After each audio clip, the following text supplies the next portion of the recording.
పేరు జవాబు. జై శ్రీకృష్ణ, నా పేరు భగవద్గీత. ఏవండో, ఈ అమ్మాయి పేరు విన్నారా? భగవద్గీతట పుస్తకం పేరు పెట్టేశారు. అది పుస్తకం పేరు కాదు, దైవ గ్రంథం పేరు. నీకు ఆ పేరెందుకు పెట్టారు? ఎందుకంటే భగవద్గీతలో ఉన్నవన్నీ నా శరీరంలో కూడా ఉన్నాయి కాబట్టి. నీ శరీరం భగవద్గీత? అవును, నా శరీరమే కాదు, మానవ శరీరాలన్నీ నడిచే భగవద్గీతలు. పంచపాండవులెవరు? పంచపాండవులు మన పంచేంద్రియాలు. కౌరవులెవరు? కౌరవులే మన కోరికలు. పంచపాండవుల భార్య ద్రౌపది మాత ఎవరు? పంచేంద్రియాలకు ముడిపడి ఉన్న సత్యశీనమే ద్రౌపది మాత. కురుక్షేత్రం ఏమిటి? మన మనస్సే కురుక్షేత్రం. శ్రీకృష్ణ భగవానుడెవరు? నీలోను నాలోను ఈ విశ్వమంతా నిండియున్న జ్ఞానమే శ్రీకృష్ణ భగవానుడు. భగవద్గీతలో ఏమున్నవి? 700 శ్లోకాలున్నాయి. దాంట్లో మొదటి శ్లోకం ఏమిటి? దాంట్లో మొదటి శ్లోకం కూడా నీలాగే ప్రశ్నతో మొదలవుతుంది.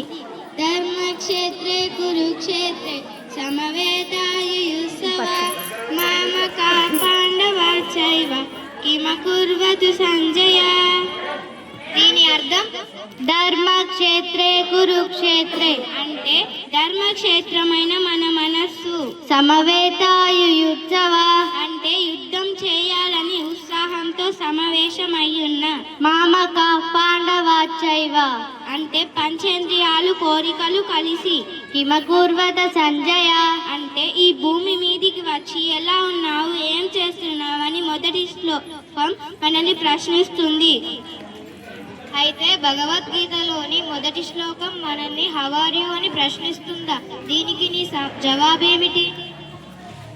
యత్ర యోగేశ్వర కృష్ణ యత్ర పార్థో ధనుర్ధర తత్ర శ్రీ విజయ భూతి ధ్రువాణి తిర్మతిర్మమ.